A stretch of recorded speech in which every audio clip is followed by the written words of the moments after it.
We continue this sunset with parenting without a model.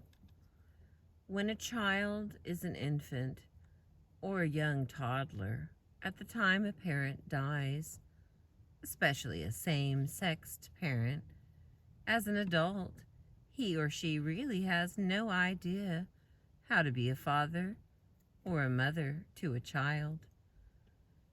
When, however, the parent dies during a child's adolescence or late childhood years, the child has had at least some experience with a sustaining and caretaking parent. This model, however short-lived it may have been, can still be used to allow the man or woman to take on the role of parent. One woman, whose mother died when she was 14, remembers thinking, "I will be fine until my daughter reaches 14. I had a mother for those first years, and I will know what to do. But I'm curious as hell about what's going to be like when she reaches 14, because I'm going to really be on my own then." Clearly, this woman believes that the early mothering she received has been internalized in a way that would serve her well with a young and developing child. It is a teenaged daughter who seems a mystery to her. She mused further. "At least I won't do what so many people do, which is to repeat the mistakes of the parent." Then she paused and said, "Of course, I could make the worst mistake, that is to die on her." Another woman, who also lost her mother, was afraid at the prospect of having a daughter. She was a girl without a mother, and she could not imagine how she could then mother a daughter of her own. In fact, the most problematic scenario seemed to occur when a child loses a parent of the same sex and then has a child of that same sex. One believes, rightly or wrongly, that there is something very special about fathering boys that a boy can only learn from his own father, or something about mothering a daughter that can only be learned from a girl's own mother. Fran, whose mother died when she was 12, recounts, "I was afraid to have children because I felt like I did not have a role model. I didn't know what it was like to be a mother because I didn't have one. And then when I was pregnant, I very much wanted a boy. I thought I could learn as I went along. You don't need history because boys are different." Fran found that she had no trouble mothering her son until he reached adolescence, the time during which she herself was motherless. Her son's rebellious acting out seemed confusing to her. She had not gone through a similar phase with her stern and disinterested stepmother. After some advice from a family counselor, Fran allowed herself to rely on her own common sense and on the good relationship that she had established with her son. When she realized that she did indeed have the skill to mother him through adolescence, she was able to dispel some of her anxiety and provide him with the support he needed. Despite attempts to unlearn many of the painful lessons of childhood, and try as we might to do otherwise, we often parent our children in just the same way we were parented. Those who were disciplined sternly find themselves disciplining their own children with words that might well have been uttered by their own parents.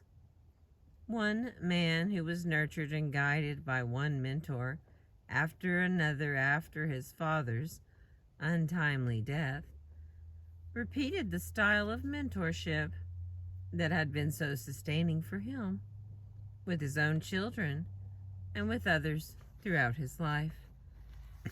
Excuse me. Luke's story. Luke was only 4 years old when his father died in a car accident. All he remembers is that his father went to work one foggy morning and never came home. Luke has few other memories of his father, and in particular, he has no memory of being nurtured and cared for by his dad. Because his mother chose not to remarry, Luke also missed the experience of growing up with a stepfather who might have served as a father substitute. Yet, Luke likes to think of the small town where he was raised as one large, extended family. Everyone there knew me. I considered almost everyone a friend. Luke's early boyhood and adolescence were peopled by powerful and kind mentors. As a young boy, he became the special charge of a dedicated scoutmaster. Luke wanted very much to please this man. Consequently, he participated in all the scouting activities and earned the rank of Eagle Scout. I did everything you could do, and I learned a lot. Luke's scoutmaster began his own career in scouting as a young man in his 20s. He continued to work with the same group of boys through the 10 years of his own marriage and early fatherhood. Consequently, this man was part of Luke's life for almost a decade, and Luke counts his scoutmaster as one of the most powerful and positive influences on his own development.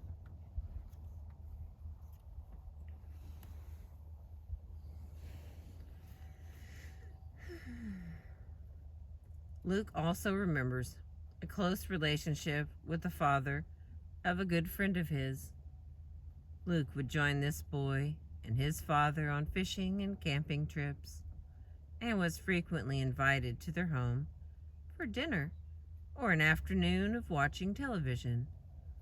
Luke remembers feeling privileged to be included in the family life of this happy and intact family. As he was talking about this man, a successful builder, during the interview, Luke stopped the conversation for a minute and looked introspective. Luke had an aha experience when he realized for the first time that his own career as an architect might well have been inspired by the example of this competent and successful father. In high school, Luke remembers a science teacher who took him under his wing. This man would work as a teacher excuse me. This man would work as a teacher during the year and as a carpenter in the summer. And Luke spent 2 summers apprenticed to him. While they worked together on a project, Luke's teacher would talk about his own experiences as a boy and about how he made the decision to become a teacher. At times, the man would just think out loud, allowing Luke to listen and ask questions. More than any practical skills he taught or any advice he gave, this teacher shared the texture of a father-son relationship with Luke. Their summers together had a comfortable and secure rhythm that Luke came to value and that he has remembered decades later. The relationship that Luke had with these men was characteristic mentor-disciple relationship. They were older and wiser and had information to impart to Luke, who was a ready and earnest pupil. Luke listened to what they had to say, took in their guidance and counsel, and never challenged their authority. The disciple does not rebel against the mentor, unlike the son, who does rebel against the father.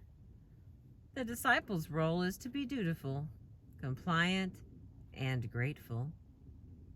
Luke played his part exquisitely. As an adult, Luke has sometimes wondered if these early relationships trained him to be perhaps a bit too compliant.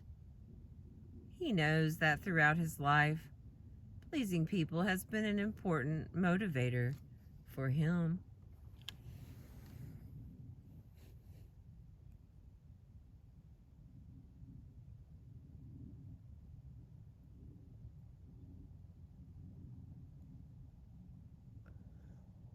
It looks pretty clear. There we go. See a little bit more sun. Luke's early experiences caused him to develop a philosophy based on what he called the power of sufficiency.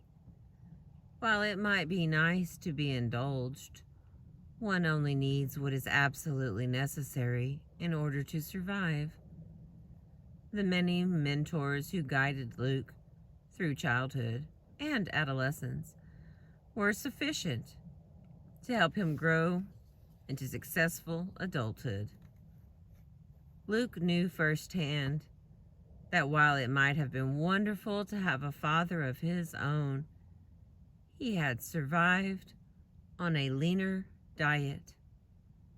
As an adult, Luke has let the law of sufficiency guide his actions. Although he has been very successful in his career, he never reaches for more than he needs. Given his professional reputation, Luke could command huge consulting fees, but he feels satisfied with earning a sufficient income to care for himself and his family. When Luke became a parent, he used his own experiences with being mentored as a guide for how to be a father. Luke assumed that his children would respond to him in the same open and grateful way he had responded to those who had provided counsel to him. However, this turned out not to be the case. The older his children became, the more they challenged their father's authority and did contrary things just so they could feel independent.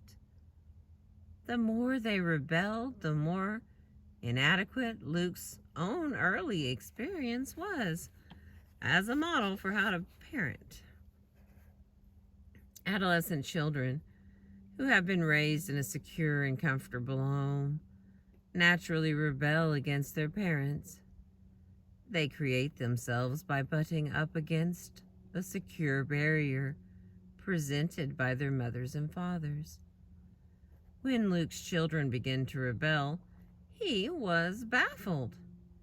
He did not understand what he had done wrong. In his own experience, he had no first-hand knowledge of adolescent rebellion, and the behavior of his sons seemed baffling and inexplicable.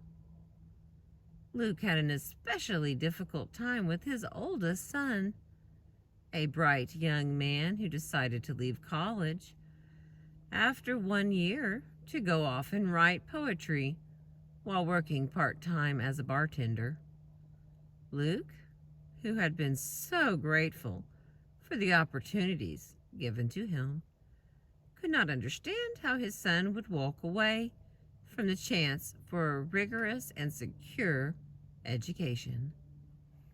At one point, Luke's son spent months hanging around the house, reading, and as Luke says, annoying his mother. Luke came home from a business trip and said to his son, "You have 1 week to find a job. If you do not find a job, you will have to leave the house." His son looked at him perplexed. Many of the son's peers were living similarly at the homes of their parents, and no father had laid down such an ultimatum. Luke's son could not believe that his father was serious. Yet, Luke had no idea how to engage his son and how to open a dialogue between the two of them about his son's behavior. Eventually, Luke's son returned to college and continued along the usual path of adolescent and young adult development. Yet, Luke remains confused by his son's rebellious and, to Luke, purposeless behavior. During the course of raising his children, Luke has found ways to replicate the mentor relationship that he knew so well and that he enjoyed. He and his wife took in a 14-year-old foster son whose own father had been unable to care for him. This son has behaved in ways Luke understands. He has been a dutiful learner and a grateful family member. He and Luke are very close, and not surprisingly, he wants to follow in Luke's footsteps professionally. Throughout the years, Luke and his wife have provided support and a home for 26 exchange students, each of whom has resided with the family for 6 months or more. This large pool of surrogate children remains connected to Luke and his wife.